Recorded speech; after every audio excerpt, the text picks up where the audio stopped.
You may hear it. Down goes Frazier. Down goes Frazier. Guys, there's nothing like boxing, and there are no athletes like fighters.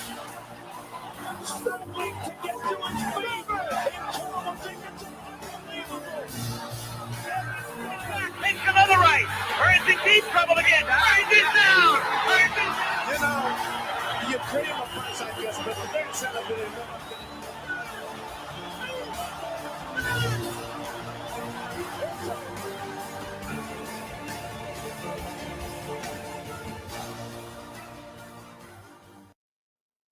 What's going on, fight fans?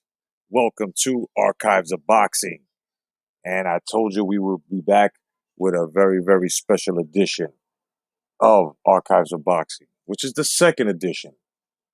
And today we're going to review, and if none of you guys have ever seen this fight, you're in for a treat.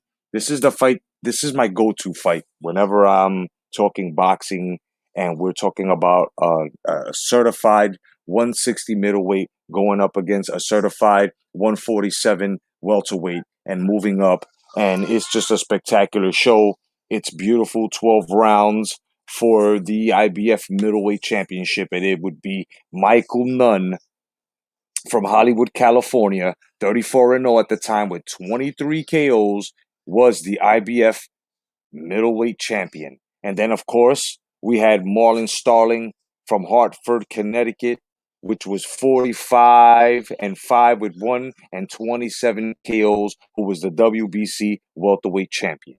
And I tell you right now, this match was beautiful. But what was the significance of this fight? And of course, these words, this what I'm about to go through with you, this has been written by the World Boxing magazine, and I tell you right now, this is going to be a treat. Everybody, please hit the thumbs up on the way in, and at the same time, please donate to the channel if you can. There's the address and the link. It will be very, very appreciated. And as well, I would like to thank all of the elite that have been donating. Thank you very much. Now, the significance of this fight.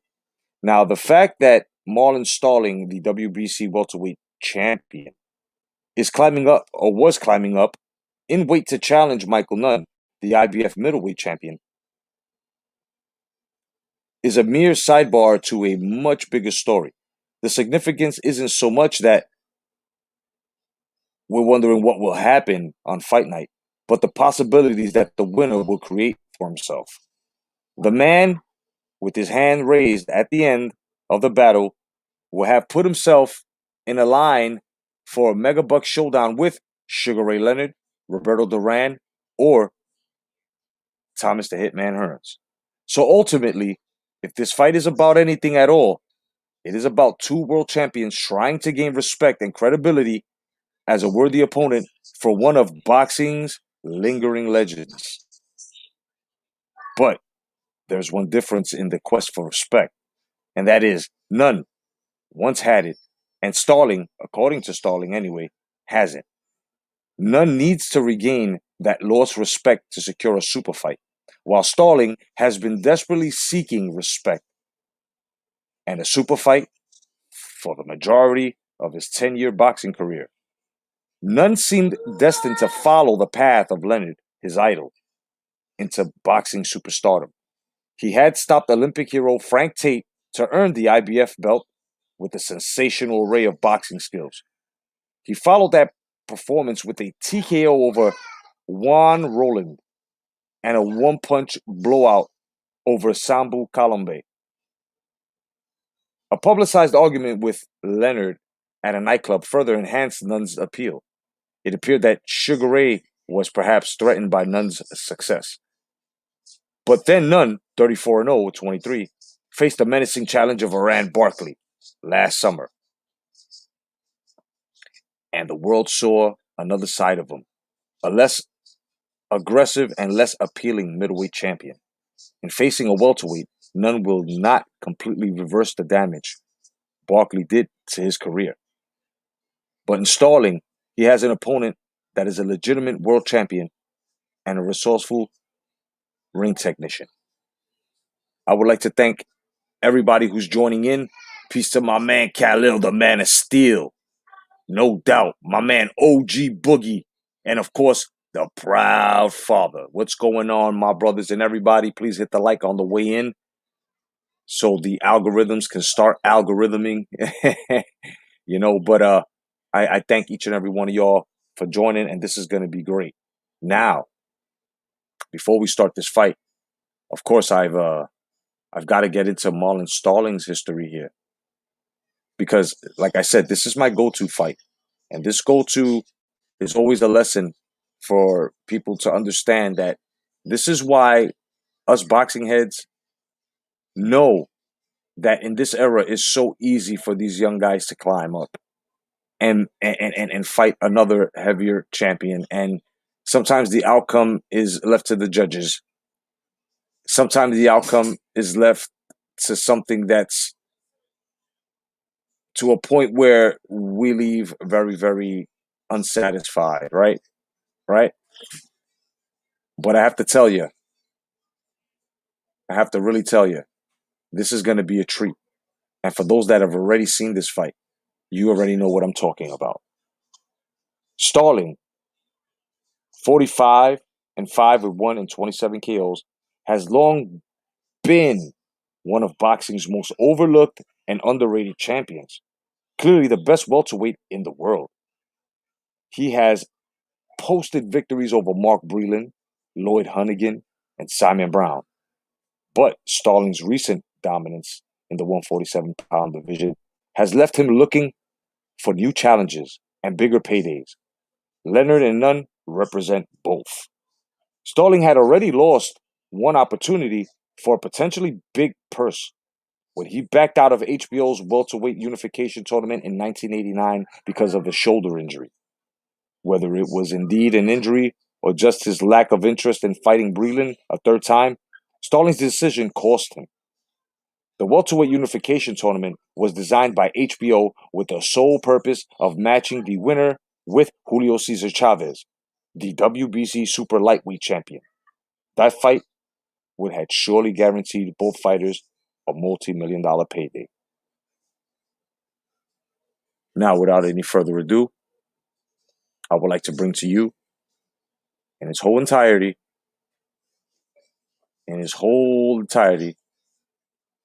this jewel of a match. Gentlemen, let's start our engines. Cecilio Griffith, you're talking about top-of-the-line fighters who were able to pull off what this man is going to try to pull off tonight.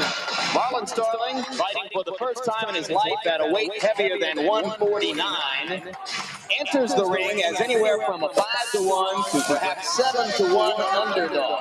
I have to report to you, Jim, I just got a signal from the head. And I also wanted to tell you guys before we start, please get your pen and pads if you would like to rescore this fight. The bookmaking operation here in Las Vegas. Let him go. The odds have plunged to 3-1 in the last hour. People betting on the underdog, Marlon Starling. What might have precipitated that, Larry? Do you think it's speculation with regard to all the difficulties Nunn has had and his initial failure to make weight this morning? Without a doubt. Smart money bettors feel that that half pound isn't going to hurt him physically. It suggests something is wrong, and they want to take the odds, and they all jump in on it. Starling's career record as a welterweight has been in the ring for 51 decisions. 5 of them are counted as losses. Starling says only his second decision loss to Donald Curry should be seen as a loss, and the others can all be explained away in his own peculiar and sometimes compelling logic. Well, all fighters can find alibis for why they lose. They weren't trained properly, they were hurt, etc. But he does say that his second loss to Donald Curry was a real loss. He was ready, and Curry was just too good for him. But at his best, he's a remarkably inventive fighter, capable of coming up with new things in the ring. Right now, Ray Leonard shows us what Marlon must do and what Michael Nunn must do to try to win the fight. Well, Jim, he must be inventive tonight. He would need to use a lot of upper body movement and try to counter especially the right hand, because right hand works well against southpaws. And one thing about it, if you should hurdle Michael Nunn, you must seize the opportunity. You don't let up, Jim. You stay on top of him and throw punch after punch after punch. One thing about Marlon Starling that bothers me sometimes, he has a tendency to get lazy and careless, and he can't afford to do that against a guy like Michael Nunn. Because Michael Nunn, at 6'2", will find out that the uppercut is something of a beauty because he throws a series of uppercuts that's been very effective. I can never, ever say enough about the left jab. Well, right jab, because Michael Nunn's a southpaw. It sets up everything. It puts you in line for the overhand left. Beautiful, beautiful punch. Michael Nunn has a problem sometimes. He has a tendency to clown and try to over-impress the crowd. He can't afford to do that against Marlon Starling. Starling punches are shorter and far more accurate than Iran Barkley. And now here comes Michael Nunn, 27 years old today, and getting ready to put an end to the longest layoff of his professional boxing career. The man at the right of your screen in the foreground is Cassius Green, who was the trainer for the past 2.5 weeks in the absence of Joe Goosen. And just behind Cassius Green, you can see the familiar face of Joe Goosen, who was welcomed back into the Nunn corner just yesterday. And he apparently will be the #1 second. I just think that when it came down to the fight, Michael Nunn felt a lot of stuff's going wrong here. And I give him credit for being courageous enough in the face of everything and all of the friends and relatives who have been besieging him in these last months to say, I got to take care of business here, and I want to feel comfortable with my corner. And if you're Dan Goosing and you're looking for positive signs and symbols, you have to be pleased that Michael elected to wear the 10 Goose boxing jacket into the ring. But what about those blue gloves? I've never seen blue gloves in a heavyweight championship fight, right? Middleweight. In a middleweight championship fight, sorry. Point well taken. Heavyweight championship fight either. Yeah. Both fighters will wear the blue gloves, and Michael Nunn brings a record of 34 wins, 0 losses into the ring. You saw the 23 knockouts listed, but if there is any remaining question about his skills as a fighter, it would have to do mostly with his punching power.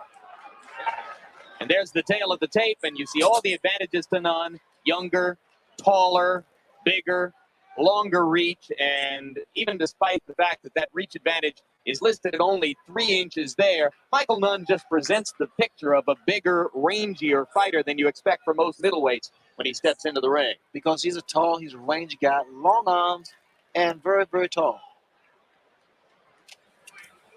And here is our punch stat numbers to give you a profile of how active these fighters are. You can see what Nunn did against Barkley. Barkley put a lot of pressure on him. Starling is going to try to do the same thing. And Breland is just as tall as Nunn, so perhaps those figures mean something. Starling was able to handle Breland. And here are the jabs. Nunn uses it perhaps as his best weapon. Starling uses it to get on top of his opponent and throw harder punches. Rules for the bout as referee Mills Lane prepares to call the 40th championship fight of his illustrious career. 3 judges will score the fight from ringside. 10-point must system, no standing 8 count, no 3 knockdown rule. You can be saved by the bell in the last round only. And now, up to ring announcer Jimmy Lennon Jr. for the pre-fight introductions. God, I miss this era. Ladies and gentlemen, sports fans around the world, welcome to the magnificent Mirage Hotel in Las Vegas, Nevada. As the Mirage Hotel and Casino, Al Goosen Promotions and Cedric Kushner Productions presents the main event of the evening. 12 rounds of boxing for the IBF Middleweight Championship of the World. This fight is sanctioned by the International Boxing Federation, the president supervising at ringside, Mr. Bob Lee, along with the Nevada State Athletic Commission, the chairman, Dr. James Ney, commissioners, Dwayne Ford, Dr. Elias Gannon, Jane Nady, and Luther Mack. Executive director is Chuck Minker.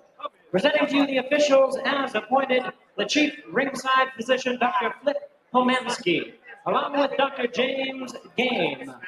Timekeepers at the bell also keeping count of the knockdowns. We have Mike Lasella and Al Bisick. Judges at ringside for this main event from the state of Washington, Glenn Hamada. From Indiana, Gary Merritt. and from Nevada, Art Lurie. Now introducing to you the referee in charge of this bout, Mills Lane.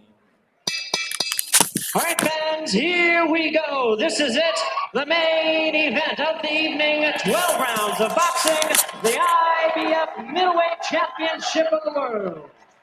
Introducing to you first, the challenger on my left, fighting out of the blue corner, wearing light blue trunks with white trim, and fighting out of Hartford, Connecticut. His weight tonight is already 158 pounds. With a record of 45 wins, 5 defeats, and 1 draw, he has 27 wins by way of knockout. Please welcome the WBC welterweight champion of the world, the challenger, known as Marlon Magic Man Starling. No doubt, OG. Freddie Roach looking like a youngin'. And his opponent across the ring is the defending champion, fighting out of the red corner. Entering the ring wearing white trunks with black trim and fighting out of the 10 I miss this era, man. In North Hollywood, California, by way of Davenport, Iowa. His weight tonight is an even 160 pounds. His outstanding record, 34 wins, no defeats, 23 wins by way of knockout. He is the undefeated IBF middleweight champion of the world, Michael Second to Nunn. Referee in charge now to give instructions, Mills Lane. Yup, OG, that's right. That's right. Michael Nunn was 6'2", Marlon Starling was 5'8", and this is why I say it's not that easy the way these guys are making it easy because of the competition they face as to just going up and gaining titles from motherfuckers. You'll see. This was proper fighting. You know what I mean? This was when shit wasn't being manipulated. All right, now you've already gone through the instruction in the dressing room one time. Any questions from the challenger's corner? Yes, sir. Any questions from the champion's corner? Let's get it on. Come on. As Damon Runyon said, the race. Let's get it. I hope you got your padded pens ready. We're going to score this fight if you'd like. Starling is concerned. He knows how Let's get it on, kid. One of my favorite how fights. strong his heart is. Mills Lane, let's get it on. Round 1 begins. Ray Leonard, you suggest that you didn't like the way Nunn looked in his corner before the fight. It was a very, very unsure look. He didn't look too positive. Normally, Michael Nunn gets to the ring and has this arrogance about him. I don't see it now.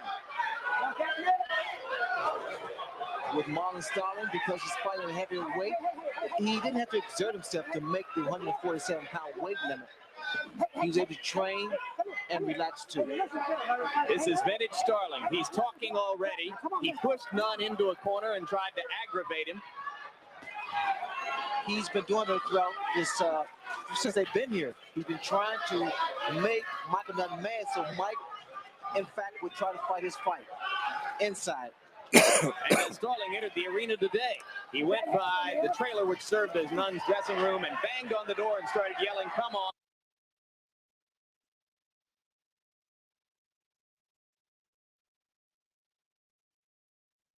Here what I said about clowning. So Michael's against the ropes. He did it against Iran Barkley, and Barkley telegraphed his punches. With Starling's punches a lot shorter and a lot more accurate. Starling's a much more technically skilled fighter than Iran Barkley. The size disparity, on the other hand, is readily apparent in the ring. Nunn looks down at Starling. Marlon Starling has an incredible style, very unique, I must say. He keeps those hands up, very, very high, and he's able to deliver punches.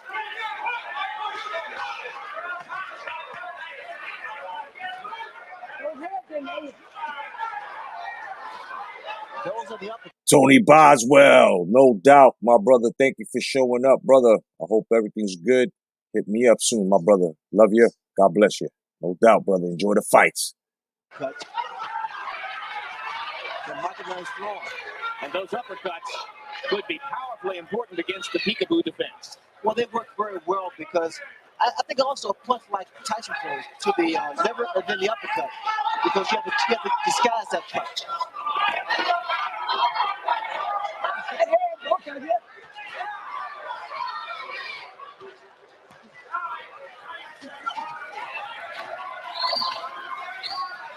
Both fighters are landing punches inside. Most of the punches thrown by Nunn has been caught on the hands and elbows of Marlon Starling. It's a very difficult defense to penetrate. Woo. Let's go. Oh, good uppercut. Marlon's walking his man down. He's throwing that lead off right. The right hand works well against southpaws. You'll notice it throw it from time to time. Oh. And in the last 30 Marlon seconds, getting down, boy. To land frequently, and he seems to have Nunn a little bit befuddled. Watch the right hand. There it is again.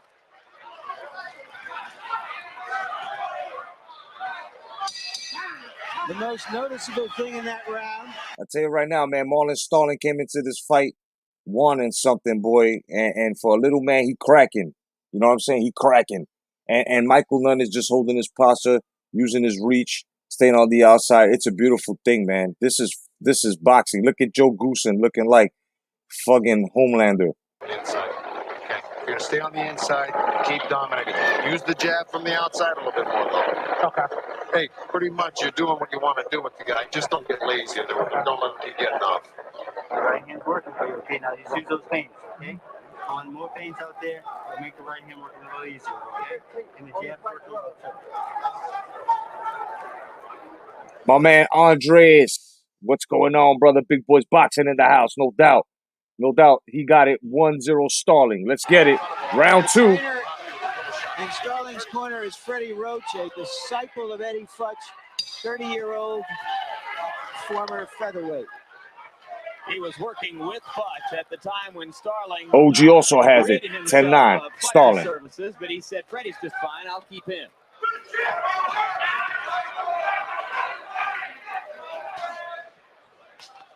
The punch count statistics for round one reflected what you said, Ray, that Starling was picking off most of Nunn's punches with his gloves and his forearms. And this trainer, Freddie Roach, told Starling, just keep on the right hand. There it is again. Nice. And also, like to reiterate with Larry, Michael Nunn is standing straight up. He's not bending at all. Oh, good body shots. Right hand again. No, nice. Every time. Well, it did against Huntington. Nunn presents a nice jab. Oh, good body shot. These guys are going toe-to-toe, baby. Michael now is trying to offer. Oh, he switched. Never seen him do. And Starling switched up on him, kid.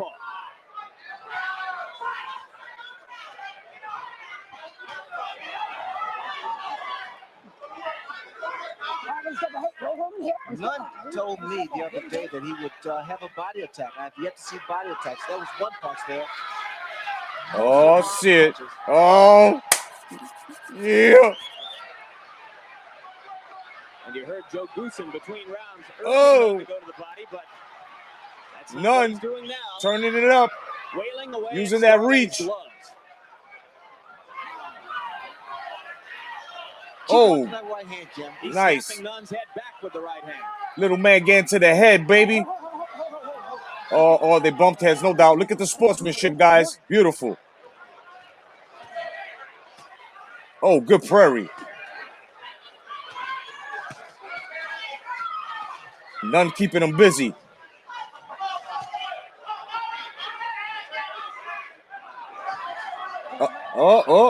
These punches thrown by Michael Nunn is not going to get any type of respect from Marlon Starling. He needs to put some body behind those punches. Oh, good body shot. Beautiful. Oh, beautiful combo. Oh, here we go. Oh, good answer. Wow.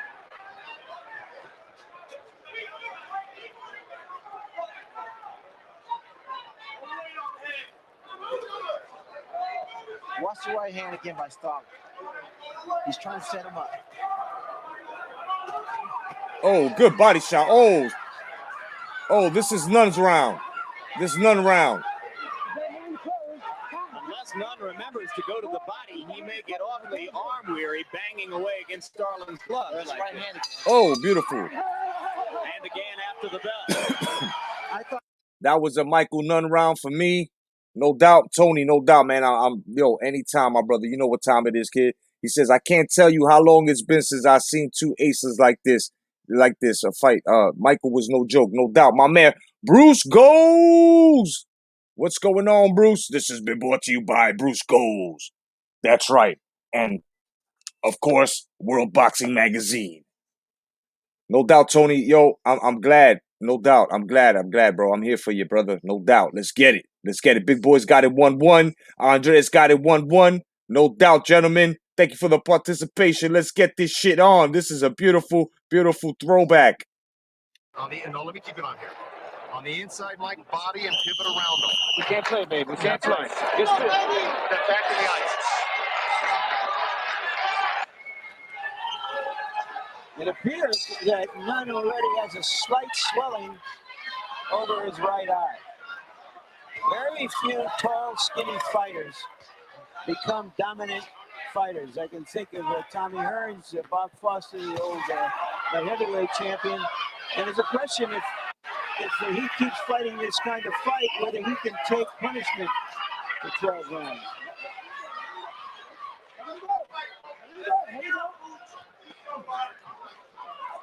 Now, this is really uncharacteristic of Michael Nunn. He's putting his head down and he's trying to be a slugger.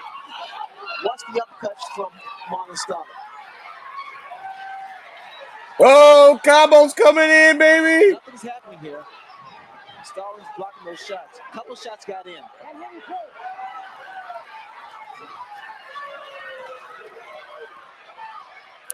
Michael Nunn is yet to figure out the style of Starling. The right hand once again.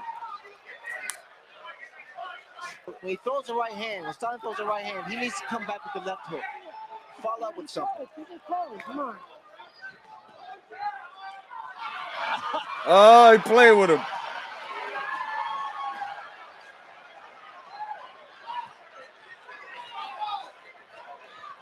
My trainer, Pepe Carrero, always told me that one punch can land, the other punch can land too. Ray, why is he changing from southpaw to right hand? Because he's trying to confuse him. I never. What is he trying to confuse this man? Exactly. He's trying to confuse him. Works, and it's working. Oh, block body shots. Oh, good body shot. Nunn digs to the body to get off the ropes. Nice. Starling had complained before the fight that he did not want to see loose ropes in this ring because Nunn likes to lean against them and lean back and work. Never seen a big man dig to the body like that, huh? Nunn was able to do what Joe told him to do in the corner. That's right, Bruce. Nameless gloves. Yep. He did that, but he didn't throw any more punches after that. Mills Lane warning the fighters not to hold and hit.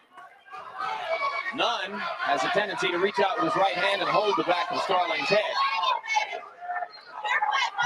Oh, beautiful. Oh, beautiful. Right hands landed. Oh. Here we go. That right hand is the bread and butter for Marlon Starling. Yeah, he is scoring beautifully with that. These are not hard right hands, but they're landing with unerring accuracy. And Ray, as you pointed out before the fight in your tip of the night, the right hand is always effective against the southpaw if you find this place for it. If it lands, keep throwing it, but come back with something else. A left hook. Well, guys, already after 3 rounds, we had more action no than doubt. People expected after 12. So this beautiful. Is what y'all got this? Not just a tactical I got this fight, Marlon Starling round. A good deal of action. This is a Starling round for me. 2-1. Jimmy, where's the bucket? 2-1 Starling. Mike, look, when he's going into that shell, go to the body. Let me know what you have, what y'all got it. And I just want to say, man, thank you for the guys that are donating. If anybody want to donate, there's the link. No doubt, keep your channel alive. This is the realest fucking channel here. No doubt. Appreciate each and every one of y'all. My man Andres got it 2-1. No doubt. And of course, OG has it now probably 3-0.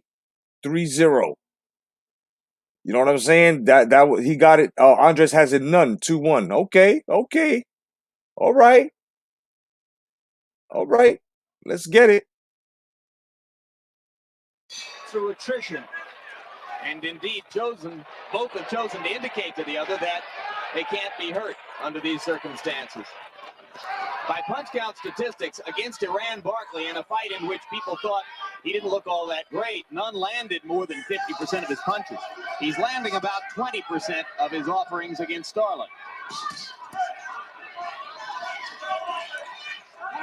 That right and left a moment ago might have been the best combination so far in the evening for Nunn. That left landed. He's finally beginning to get past Starling's peekaboo defense. It's been a tough time for referee Mills Lane to pull these two apart. There is no love loss here.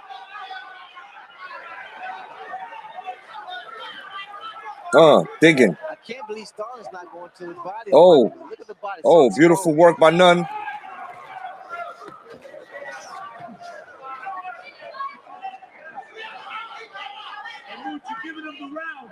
Toe-to-toe action here, baby.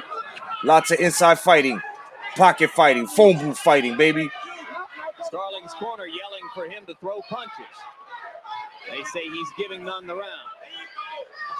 And there he comes with uppercuts. Hell yeah. Although Starling has thrown some pretty good right hand, not powerful right hand, but they're very accurate. Big boy's got it 2-1 Nunn. He's not throwing his combinations. He's not putting his punches together. Oh. Beautiful body work by Nunn. Oh, beautiful volume of punching here. Oh.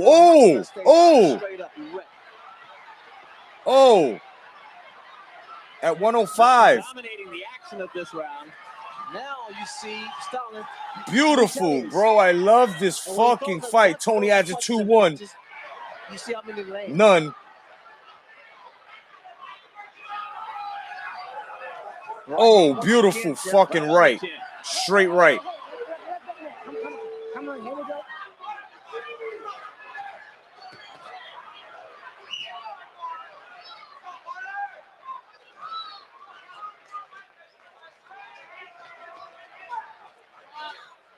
Nunn starting to work more and more effectively with the jab. Starling has given him more opportunities in this round. Well, that was a warning by Mills Lane for a low blow. In fact, Joe Lucen was telling Michael to go to the body a lot more. But Michael lets it go to the head. I prefer Mike to stay in the head because when he goes beautiful work by Starling. Oh, let's go. That, Starling hits him with the right hand. This is a Nunn round. Well, we've had Douglas. This is a Nunn round. We've had Shevers, Taylor. I got it 2-2. Nunn, Starling. I got it 2-2, baby. And sometimes it's infectious. When you get two champions. I got it 2-2. This is a Nunn round. You know what I'm saying? Man, this is beautiful. I hope you guys are enjoying this fight, of course. There'll be many, many, many more. Yup, no doubt, Tony Nunn did work that fucking body. Yes, he did that round. My man Andres got it as well, 2-2. Yup, this round was close for you. Yes, it was for me. The thing was that Michael Nunn was letting it go a bit more. You know what I mean? And Marlon Starling became a bit more defensive. Let's go to the corners. I can't say I can separate it into all those categories.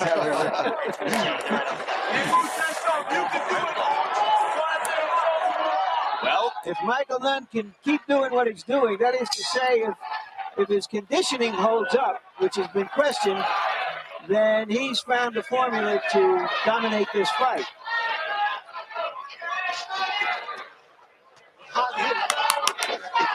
Starling just told Michael Nunn that he's hard to hit. Yeah. He said, I'm hard to hit. You talk about no love lost, Ray. I can't imagine any opponent liking Starling. He's a pest. He's a great guy. He's a character, I'll tell you that. A punch that I used to play with in the gym was an overhand right. Not a straight right hand, but an overhand right, especially against a tall opponent. Nunn using his height and his reach right there, leaning on the ropes. Become more effective inside.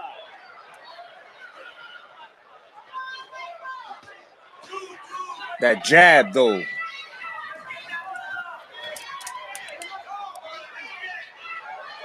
Hooker Mustang, what's happening, brother?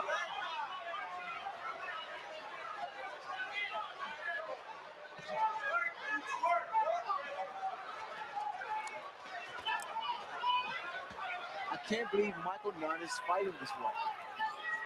Oh! When he comes in this way, he has a tendency to put his head down, Jimmy. And in doing so, he's very susceptible to shots thrown by the short of Marlon Starling. Well, Larry and Harold both have him winning 3 of 4 rounds, and you can't believe he's fighting this way. Oh, beautiful. Woo! Well, I just see that Woo! Keeping the distance. Punches, although the leaning on the ropes. Turned his man. sometimes has a tendency Marlon to Starling more backfire. defensive again. That's why I'm not a judge. It's maybe a tough fight for judges to evaluate. Nunn using that jab Two of them effectively, are the too. judges who gave Nunn his victory over Yeah, I got it Hartley 2-2 in as well, Reno, Tony. This one might be Nunn's if there's no activity from Starling. Starling digging, catching him with the left hook, the right hook.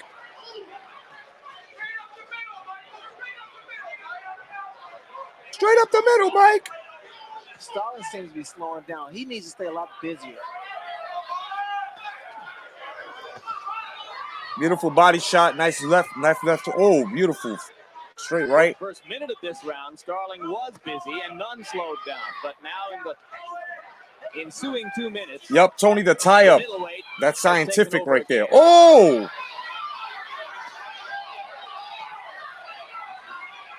Nunn having free reign now to fire away at Starling. Nice body shot. He's trying to break that peekaboo style, boy. One punch and Michael throws a combination. Michael Nunn was still around. He's trying to break Starling's peekaboo style.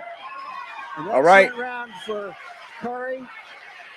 I got that round Nunn as well. More activity. More activity. More activity. OG got it 3-2 Starling. I gave Michael Nunn that round. Yeah, durable athletes. Tony says, he says, I love how these old fighters would throw and tie the other up. They made you earn it. Yep, rough and tough, no doubt, brother. Khalil says durable fighters. What's up, Hooker Mustang? Welcome, brother. No doubt. That one went to Marlon Starling. I mean to Michael Nunn, of course. I had to. And once again, man, before we start this, anybody would like to donate to the channel, there it is. You guys are greatly appreciated as we're getting this on the way. Let's go, baby. Let's go. Curry, he's only fought 2 middleweights in his life, neither one of whom we've ever heard of. But indeed, according to the rules of the International Boxing Federation, the winner of this bout must give Donald Curry a match before July 17th this year. Should throw in here, Jim, that a fellow named Roberto Duran is still a WBC middleweight champion. You heard of him, haven't you, Ray?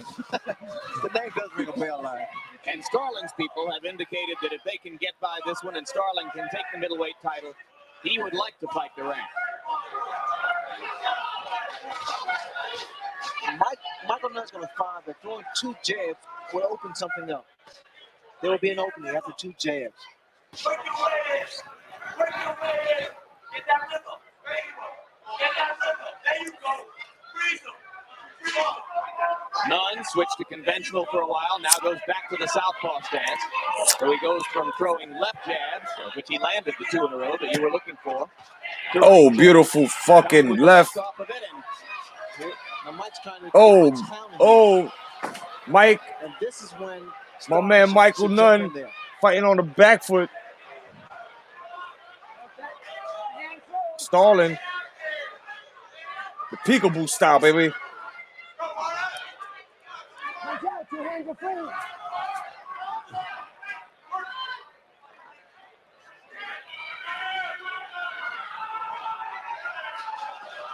Body work. Oh, more body work.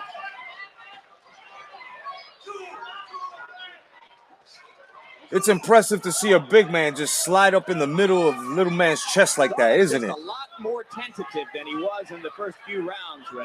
Could it be that the bigger man's size and weight have gotten to him a little bit? If the fight a bigger man does wear you down. When you're leaning on each other, the bigger man comes out on top. It's a matter of size here.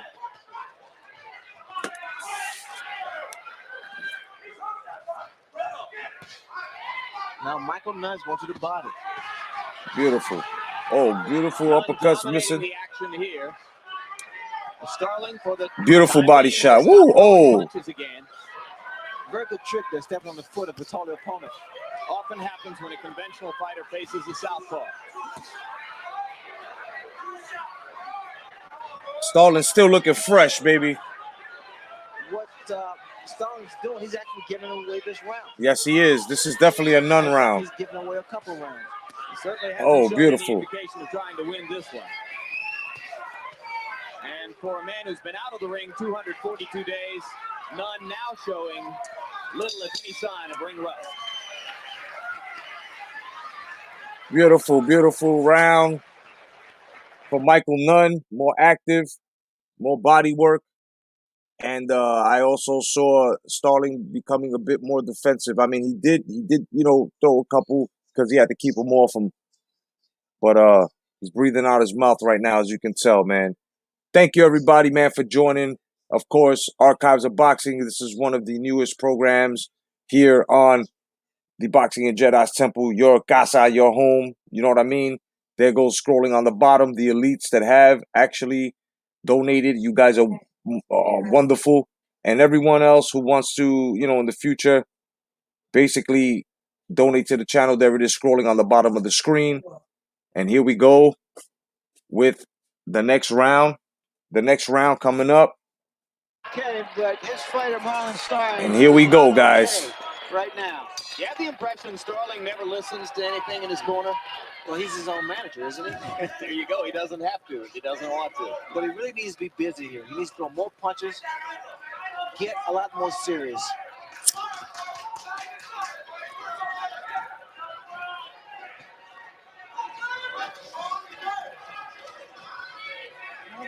The man who's been doing all the talking in Nunn's corner is Joe Goosen, who just returned to the Nunn camp from his 3-week exile overnight. Oh, good body work there by Starling. Begins to go to the body and become more aggressive as Cody Rhodes had urged him to do. That's what he has to do.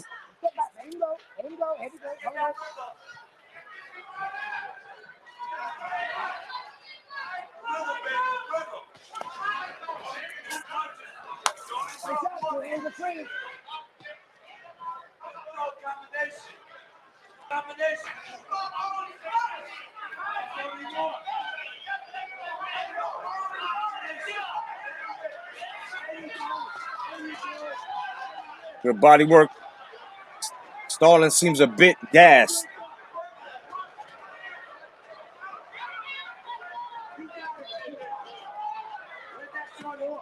Beautiful body shot by Starling. I'm waiting for a left hook from Marlon Starling. Good body work. Not standing straight up. Just waiting for that punch. Marlon is still throwing the right hand. Using his, good body work. Oh, beautiful uppercut by Nunn. Fights off the ropes. Oh, that's impressive to the judges. 2 body shots. Yeah, oh my goodness. This is a dominating round. Michael Nunn is just having a field day. It's a picnic.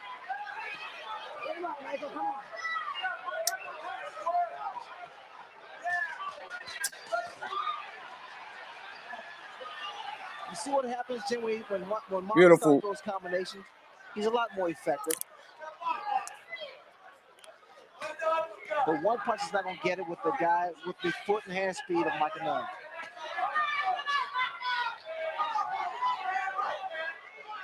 Starling, after an interesting first 3 rounds, has drifted south. Less and less active, more and more willing to let Nunn control the bout with his jab and his boxing skills. Oh, missed uppercut. Good body work. There you go. Starling with the body. Oh, beautiful, beautiful overhand. Oh, nice hook. And now these punches are getting through the peekaboo defense. Yes, they are. Oh, beautiful. I think what's happening That was out there, another Jim, Nunn is round. Starling How you guys scoring it so knowing far? How you guys scoring it so far, man?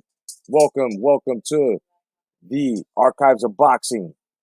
Brought to you by #Come Back to Boxing, World Boxing Magazine, and Bruce Goes, of course.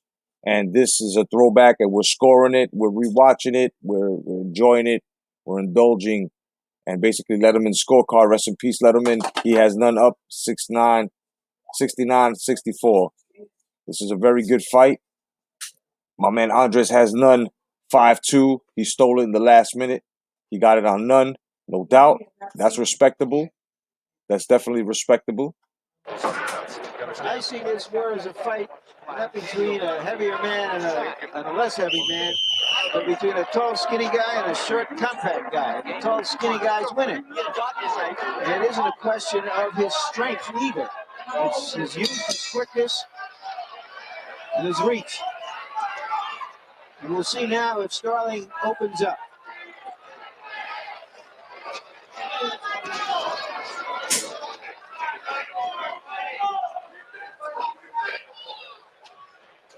He's trying a little tricky and step on the foot. And that is the case, like you stated earlier, Jim. Quite a tall guy, southpaw, unorthodox. Nunn casually looking down at his front foot as if to say, all right, I'll watch it if you're going to try to step on it.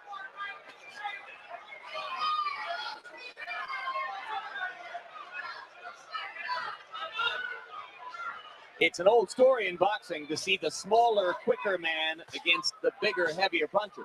But Good as you prairies. saw Starling's disadvantages coming into this fight, it was unusual to note that he was going up against a bigger, quicker man. If I was Starling catching rhythm. Catching, oh, good combos. He's not going to win this fight trying to outbox Michael Nunn.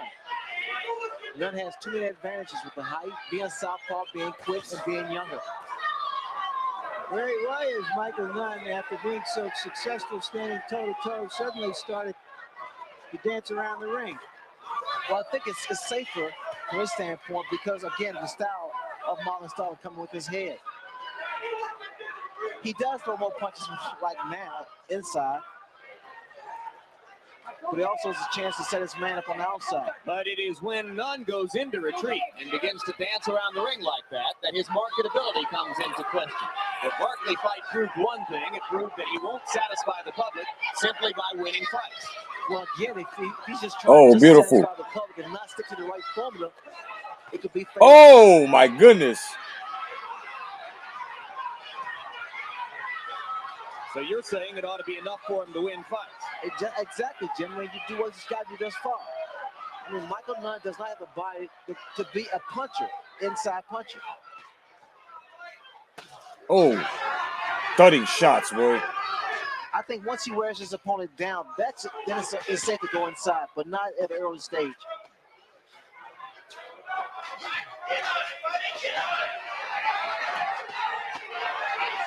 My God, they don't make them like this anymore. The question has always been, would Nunn make it to a level where the public would compel people like Ray Leonard to have to fight him? Good defense by Starling. There's always talk, Jeff. But I think he has nothing to contend with here against Starling.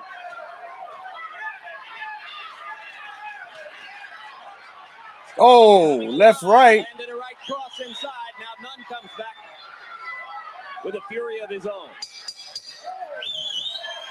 Starling gives away too many rounds. That was another Michael Nunn round. round. But Starling needs more than that. I hope you guys are enjoying this, no doubt. And stay tuned, because after this, we're going to have a little rap session. We're going to talk a little on this fight, and a little bit of comparisons, because boxing has comparisons, whether people like it or not, but they do. But this is an awesome fight. And, of course, there go the stats. Enjoy, guys. Let's get it. You had him hurt 2-3 times with those flurries. Once you daze them, Nunn, you got to keep on them. Okay, here is a good toe-to-toe exchange, and Starling opened up. landed something good inside and took one almost at the same moment from the fast-handed Nunn. Here we go, guys.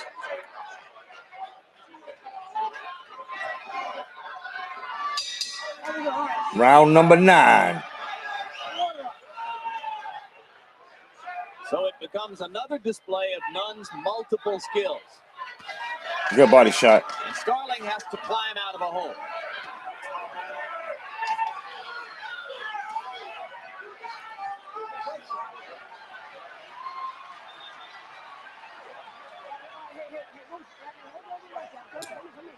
Getting frustrated.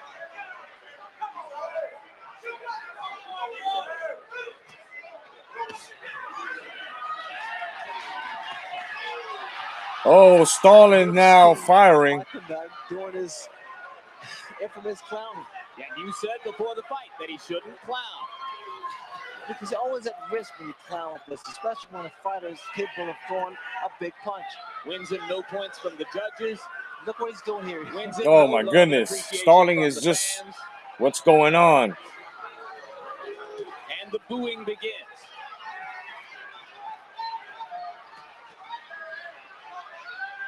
Michael Nunn has incredible hand speed, and that's what's so impressive about him.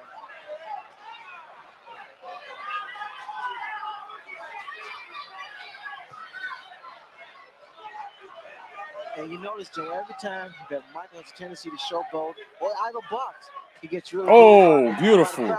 Beautiful right. Him too. And I think it bothers Marlon Starling. It really doesn't help a fighter's morale because he wants to be impressive. He wants to be good. He wants to be great.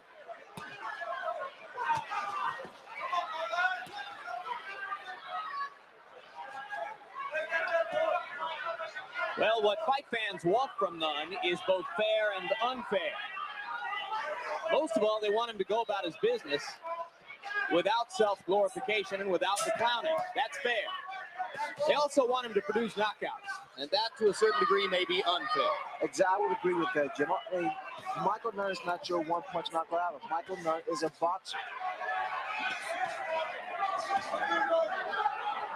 If you really observe Michael Nunn's punches, and they come in bunches, come in like 4 or 5 punch combinations, but you'll notice that his punches, he punches with his arms, with speed, not with body.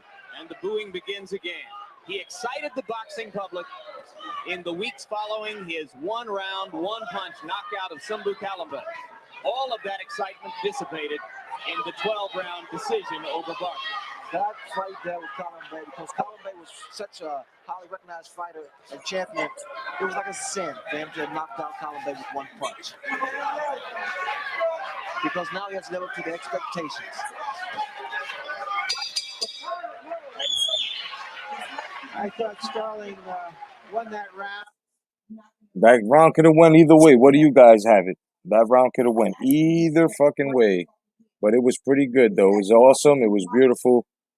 Hell yeah, man. Once again, welcome to the newest boxing program up on YouTube. No doubt. Archives of Boxing. Welcome, guys.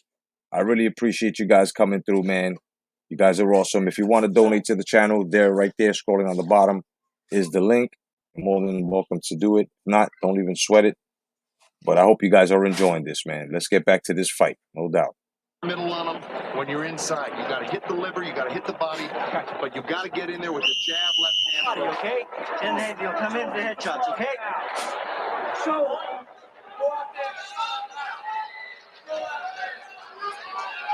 If there's any problem in conditioning with Nunn, it might have showed in that last round, but I can't honestly say that I see him as tired yet. That clowning usually is to buy time.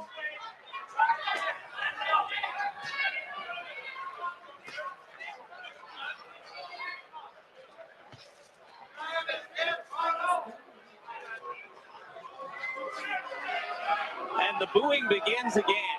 How does that affect Nunn in the ring, Ray? He knows it's there. He knows it's for him. You'll notice that Michael Nunn would become aggressive all of a sudden because of the reaction of the crowd. The crowd at times plays a significant role in one's performance. If not put out enough, and the crowd starts booing you, you will become a lot more active. I don't think the crowd is booing Nunn. I think they want to see more action. They want to see more competition. But I think that's up to Starling to do something about this. They could probably be booing both fighters. I think you're wrong. I think they're in the habit of booing Nunn now. I think it's a habit that developed as a result of the Barkley fight and all the abuse it took in the media and from fans as a result of that. You may be right.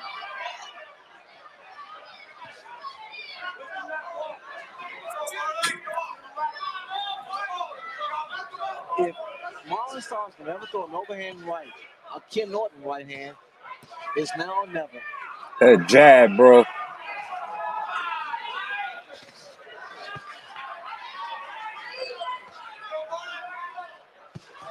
Good punch by Michael Nunn. Michael Nunn, he turns his head, he anticipates a right hand. Now, what Starling should do, should back off and get some leverage here.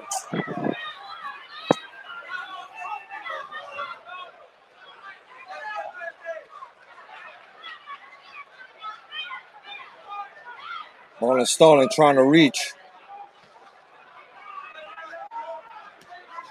Beautiful jab by Starling. Beautiful prairie. That was quick.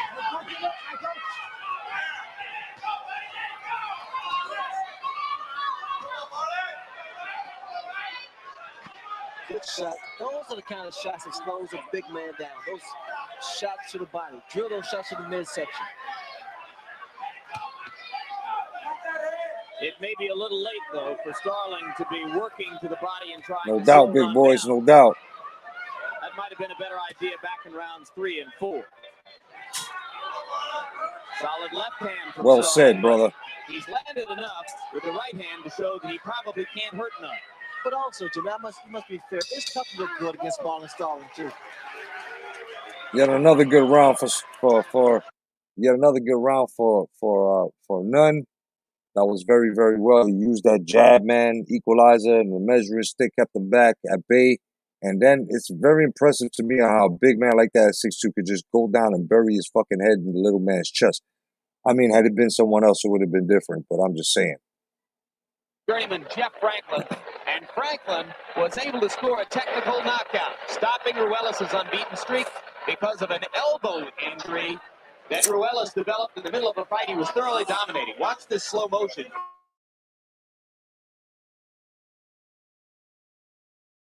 You'll see how Franklin was able to yank Ruelas' elbow. This is one round after Ruelas.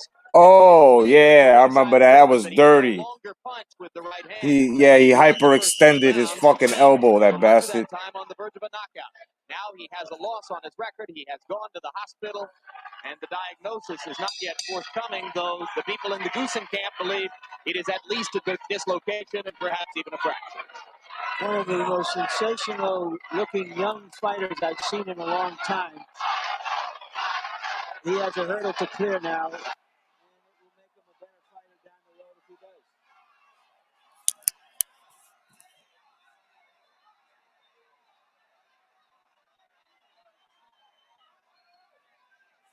There's chanting in the crowd. It sounds to me as though some people are chanting Michael and some are chanting Starling. But at least the interest is still here. Starling lands a right hand, and a lot of people wake up.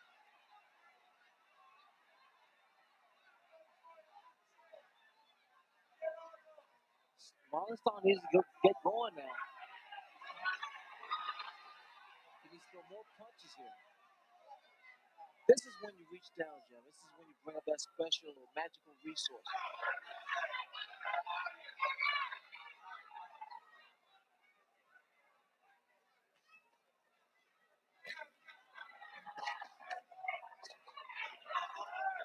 There is no reason for Starling to be backing away. What he should be doing is going forward.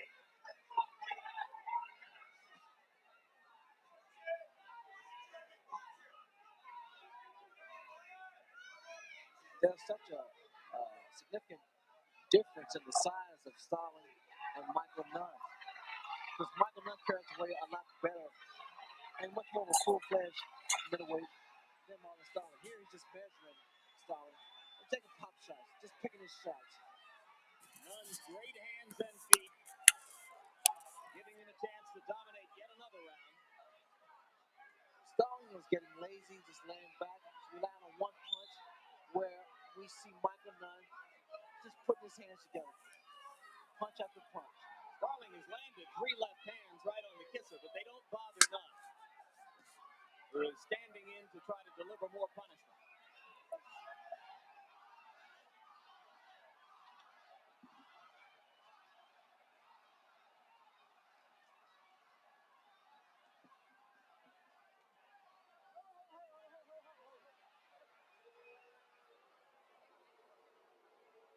We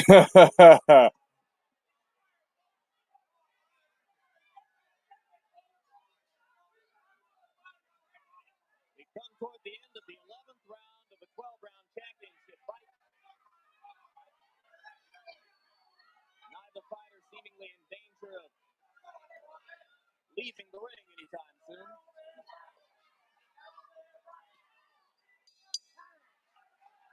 My guess, Jim and Ray, is that the people who are unhappy with Nunn's performance here in Las Vegas are those people who bet the fight down from 6-1 to 3-1.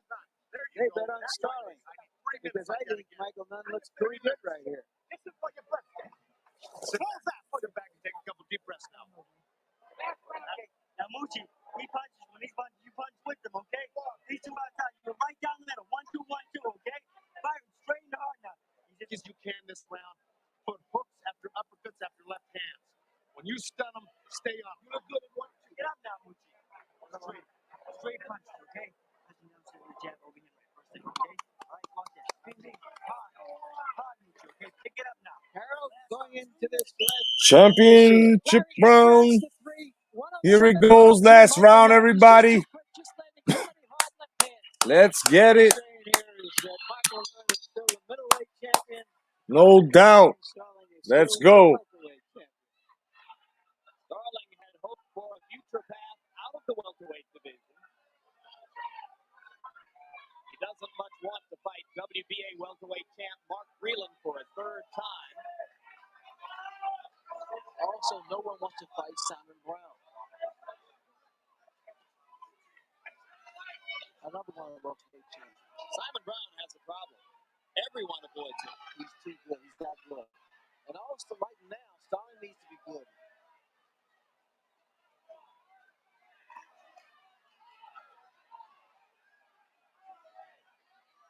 Oh, beautiful right.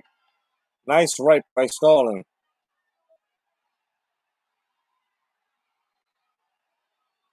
overhand right is the one that Mark Breland in Columbia, South Carolina. That was the right hand that I was talking about earlier that bothers those tall southpaws. Because it comes on the blind side. You can't see it coming. Crowd is chanting Marlon, Marlon.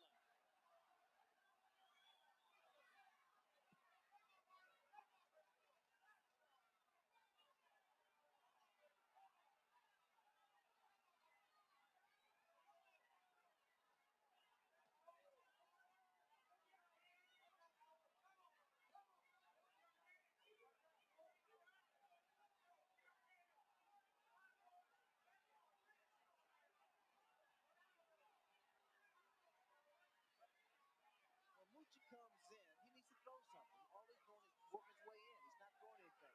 I'm sure fatigue is setting in because he's not as active as he was in the early going.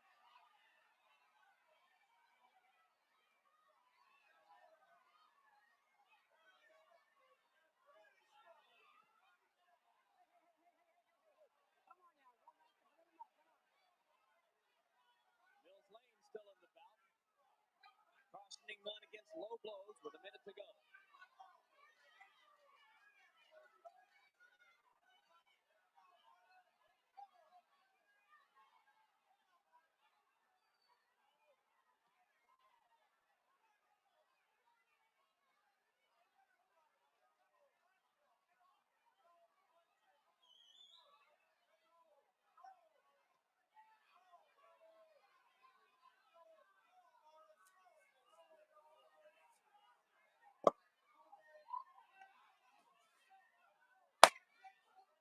Here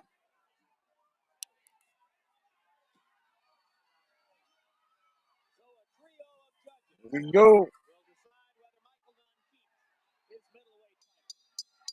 Oh, shit now. Beautiful fight. Action-packed. Bigger, younger, faster man. But the bigger, younger, faster man is just a little bit too much for him.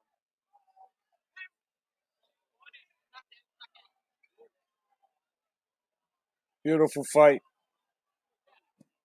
They don't make them like this no more, gentlemen. Considering the fact that he's fighting a guy like a Marlon Starling who's been around the block a few times. It's a tough fight. Starling's not the easiest guy to figure out. What's up, Puerto Rican rum? Welcome, my brother. Follow me. He made himself a little bit easier today than we might have expected, particularly in the middle round. Well, you know, Jim, Starling just got comfortable. He didn't throw enough punches. In fact, Freddie Roach's trainer just begged him to throw more combinations, to be a little more physical. In fact, he wasn't throughout the middle rounds. Starling looked as good as he's ever looked against Lloyd Hunnigan 14 months ago, and Eddie Futch, as trainer, was partial architect of that particular performance. Do you think he may have done himself a disservice by getting rid of Eddie Futch? I think anytime you get rid of a guy like Eddie Futch, you do yourself a disservice. The fact of the matter is, here's a man who wants to be champion, who is champion, Marlon Starling, that wants to manage himself and do all the above. You can't do that. You need to concentrate on one thing. That's boxing. I'm told that ring announcer Jimmy Lennon. No doubt, big boys. That's the treat of these. All right, here we go. 12 rounds of championship boxing, we have a majority decision, and here are the score totals. Judge at ringside, Gary Merritt, scores about 114, 114, even a draw. Ooh, that's why, big boys. Judge Art Lurie, who scores about 117 to 111, and Glenn Hamada scores about 118 to 110 in favor of the winner, and still IBF middleweight champion, Michael. What a historic fight. So the same two judges who gave Nunn his majority decision victory over Iran Barkley in August credit him with victory over Marlon Starling here. And just as that decision was booed by some at ringside in Reno, some elect to boo it here. It's tough to be Michael Nunn. No doubt. That was the showdown. That was Michael Nunn versus Marlon Starling. Marlon Starling, the welterweight champion. And then you had, of course, Michael Nunn, the IBF middleweight champion. And it's just beautiful to watch a match like this go down, simply because there was so many. There was so many. And I'm just impressed on how the action just pressed on and pressed on and pressed on and pressed on. It was something where we seen the little guy try his best against the big guy. And this is exactly why I always bring up this fight. And now you can understand why. Every time they talk about Adrian Broner, Ford Divvy champ, then you got Mikey Garcia, and other ones going up so easily, taking nothing away from them. But it's just the comparisons is because of the level of competition that's going on now to yesteryear. Yes, boxing has changed, but understand it has changed for not the better, not for the worse, but for personal gain and resources. Not for the love of the sport, not because you want to be in there and say to yourself, this is what I want to be. Like, you take a Ernie Terrell, for instance. The first time he ever saw, Chavallo, should I say. The first time Chavallo ever opened up a boxing magazine and saw muscle-bound guys with gloves on, he went to his mother and told him, "This is what I want to be. Get me a pair of boxing gloves." He didn't tell his mother, "This is what I want to be. I want to be rich, just like these fighters." No, no, no. Same thing with Mike Tyson when he saw Joe Louis, Dempsey, all of them. Notice the ring attire, just like these guys. This is exactly why I take this boxing match and I apply it to each and every one of my gospels. Where either I'm on your link, anyone's link, my live. This is the epitome of what I speak when I say that this era, it is so easy to gain multiple championships, especially with the politics behind you. But doing it like Marlon Starling tried and didn't succeed, and Marlon Starling is way, way, way surpassed most of these kids today.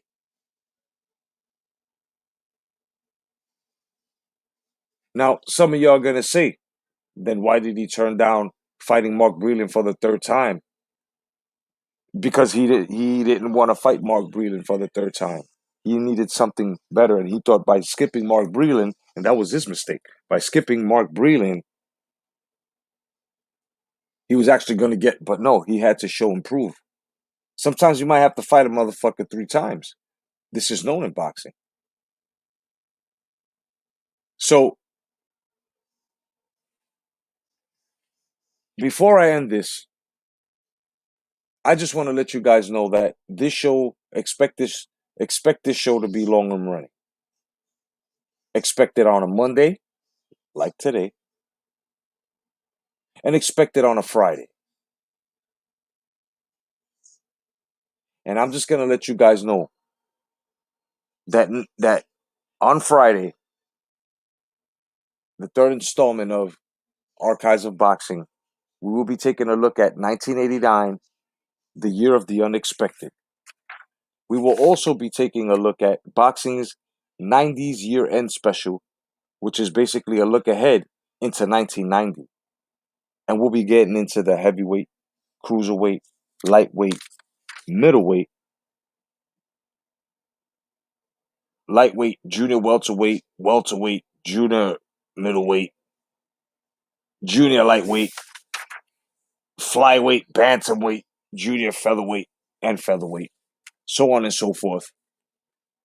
Just so we can see exactly what was in store for boxing in the 90s year end and what was to be expected basically coming into the 90s. So just understand that this is exactly why I take this fight and I apply it to everything today. Because it is not easy. It never was so easy.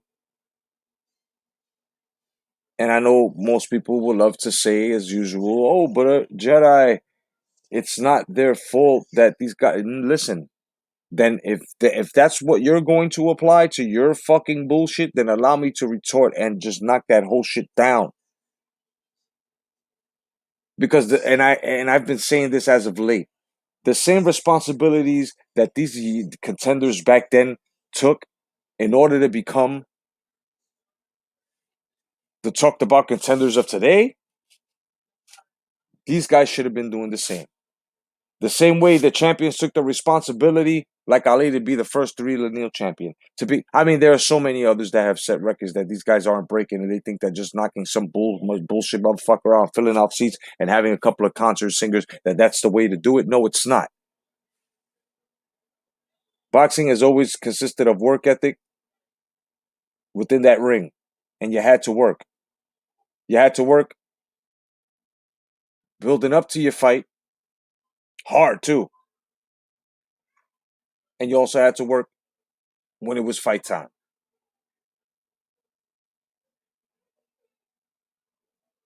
Hashtag come back to boxing, guys. We will always respect the greats on this channel. If you've missed this, you can join my man Nick Harmer in the Playback Posse. That's the general rule of the Playback Posse. And you can play this back. And I'm more than sure that as many times as you watch this match, and many others that are to come, you would love it. Otherwise than that, please donate to the channel if you can. I'm Jacado, the Boxing Jedi. God bless. Stay vigilant. And remember what I said, guys. Remember what I said. You've always have to look at boxing as not just a sport, but just basically the way of life, man. Basically the way of life. That's right, I said it. Boxing is life. And it's just like Sylvester Stallone, a.k.a. Rocky, said. It's not how hard you can throw a punch. It's how hard you can get hit, get up, and keep moving forward.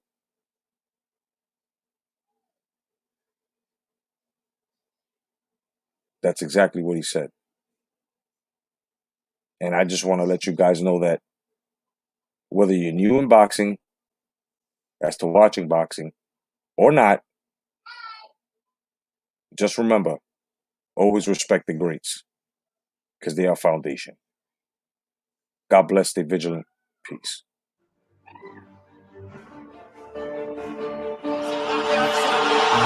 That is the most spectacular one-punch shot of Manny Pacquiao's. And you may hear him. Down goes Frazier! Down goes Frazier! Guys, there's nothing like boxing, and there are no athletes like fighters.